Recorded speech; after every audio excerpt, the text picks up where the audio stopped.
Hi, this is Dan from Magic Pachinko Restorations. First of all, let me thank you very much for purchasing this machine.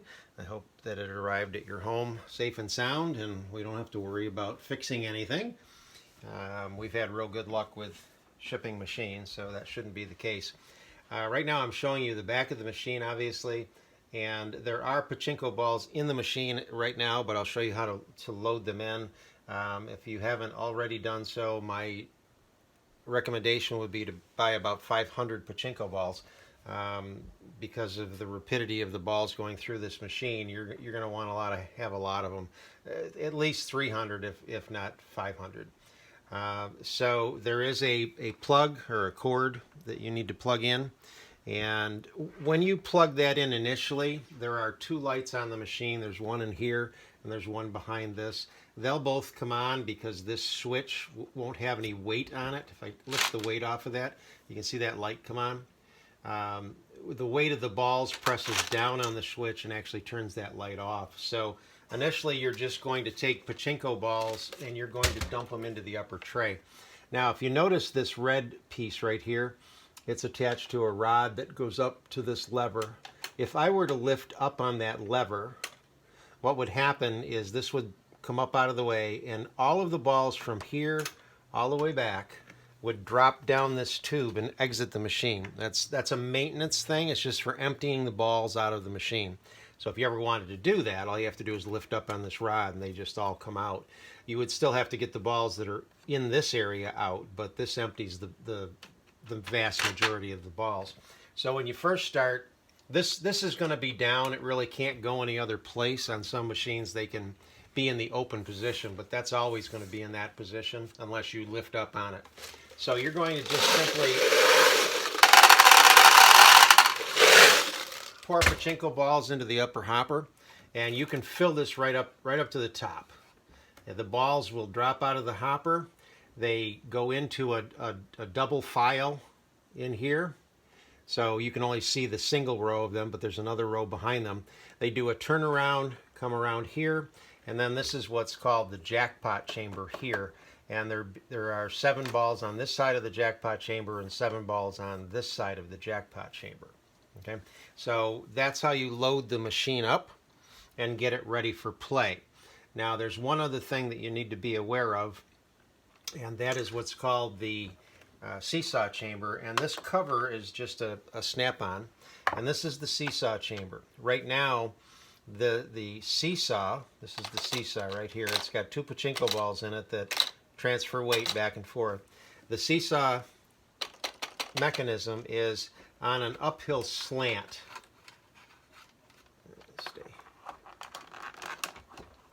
Yeah. It's on an uphill slant like this, and that's the way you want it. You don't want it in this position, in other words, like that, because a winning ball will come down this ramp and sit right on the end of that chamber, and then the weight will tip it, and then it'll go down through this chamber and exit out here. That's the normal process. So before you start to play, you want to make sure that the seesaw chamber is up, and that's what this little plunger is for. If it's down, just push up, and then you're ready to start to play the game. Again, this just fits in here and snaps in place like that. Okay, so this is the motor for the shooter.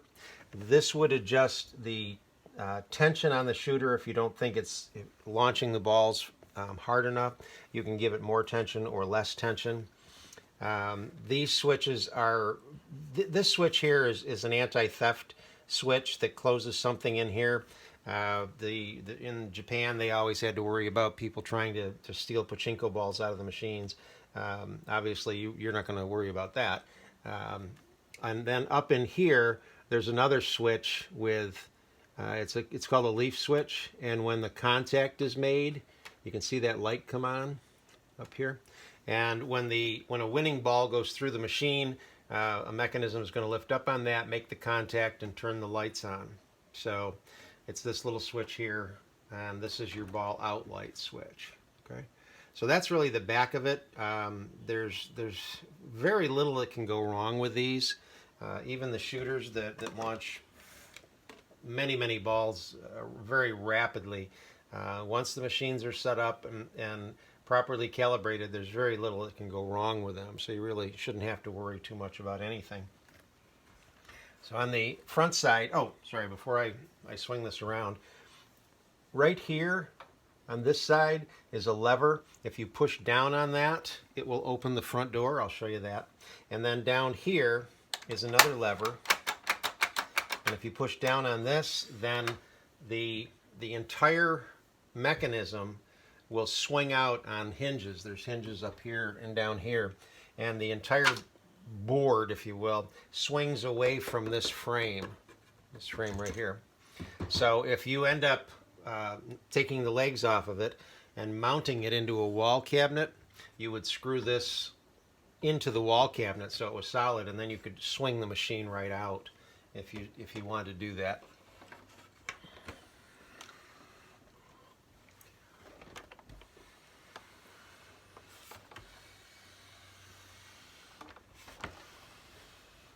Okay, so we're back around to the front. And I mentioned that lever you push down on, that opens the door. Okay, so you also obviously need a handful of pachinko balls to get started. As with any pachinko machine, the first cycle, a ball won't launch. It takes one cycle to get a ball inside onto the ramp. So even if I did that, yeah, make a liar out of me. There was balls in there, sorry. Normally a ball would not have launched, okay? But now that there's balls in there, just a quick twist. And again, you can adjust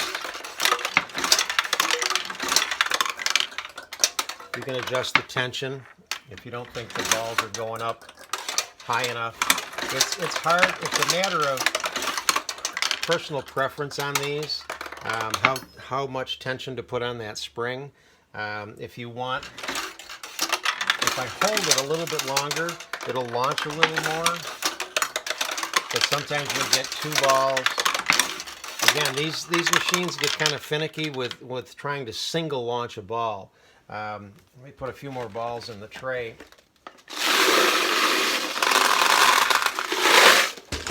The design of this is to multi-launch, and once you're in that mode, it just multi-launches like crazy.